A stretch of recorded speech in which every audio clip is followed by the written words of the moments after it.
วัสดีจ้าสวัสดีท่านผู้ชมทุกท่านนี่เป็นผลการออกรางวัลหวยฮานอย VIP ประจำวันที่1 สิงหาคม2569รางวัลเลข2ตัวรางเลขที่ออก2929รางวัลเลข5ตัวรางเลขที่ออก04329043299รางวัลเลข2ตัวบนเลขที่ออก3636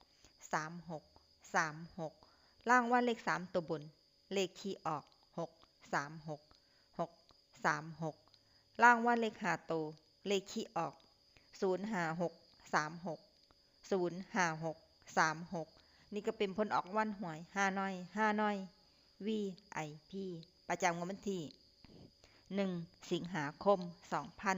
2569ขอให้โชคดีมีชัยถูกหวยฮานอย VIP ได้รับเงินกันทุกคนด้วยจ้าฝากไว้ด้วยจ้าซับตะไคร้กดติดตามและเป็นกำลังใจขอขอบคุณทุกท่านที่เข้ามารับชมและรับฟังแล้วมาพบกันใหม่ในผลการออกหวยฮานอยในวันพรุ่งนี้สำหรับมื้อนี้ขอบคุณและสวัสดีจ้า